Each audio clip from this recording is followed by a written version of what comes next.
Egypt created things that today we wouldn't be able to repeat. Absolute silence. The desert breathes. The sand still holds the deadly chill of the night, and when the first rays of sunlight cut across the horizon, they reveal something that shouldn't exist. A mountain that isn't a mountain. 2.5 million stone blocks, stacked, aligned, each one weighing tons. And when you get closer, when you really look, your brain refuses to accept what your eyes are seeing. Because it doesn't make sense, not in a time without cranes, without computers, without electricity, without absolutely anything we consider essential to build something bigger than a house. And yet, there it is, defying you, defying logic, defying everything we've learned about what is possible. But wait, because the size isn't even the most disturbing part. The Great Pyramid of Giza has a base of more than 230 meters on each side, an almost perfect square. And when we measure the sides with modern technology, we discover something that freezes the blood. The margin of error? Less than 2 centimeters. 2 centimeters, on a base equivalent to 9 football fields, built 4,500 years ago by people who didn't have laser levels, who didn't have GPS, who didn't have any of the tools we consider basic today. So how? How did they achieve a precision that would make modern engineers break into a cold sweat? And before you think it's a coincidence, let me tell you what comes next.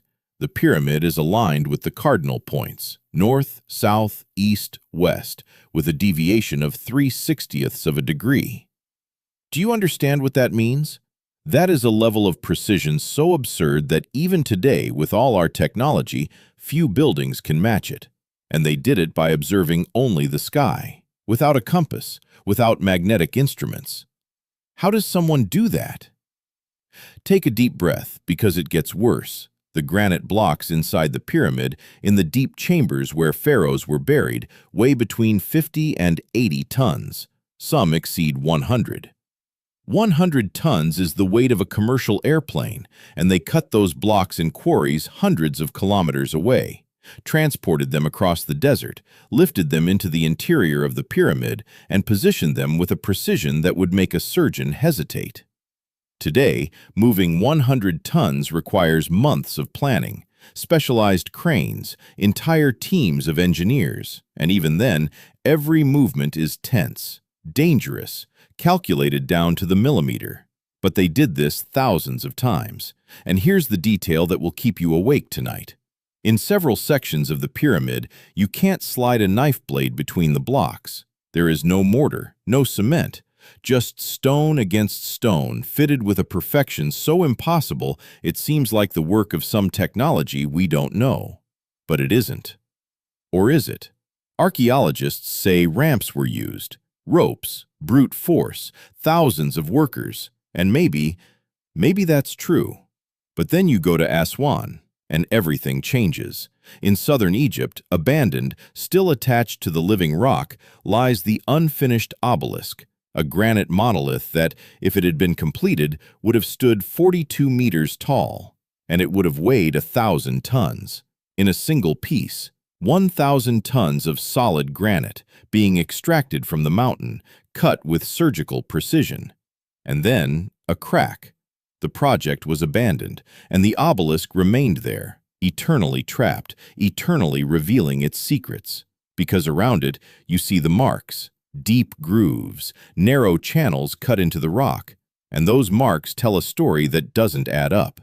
They were cutting granite, one of the hardest stones on Earth, with copper tools. Copper is soft. Copper does not cut granite, so how do those grooves exist? How were those cuts made? Researchers talk about abrasive sand, friction, infinite patience. But when modern engineers try to replicate it, the process is so slow that it would be impossible to produce on the scale the Egyptians produced. It simply doesn't work. And the question hangs in the air, unanswered.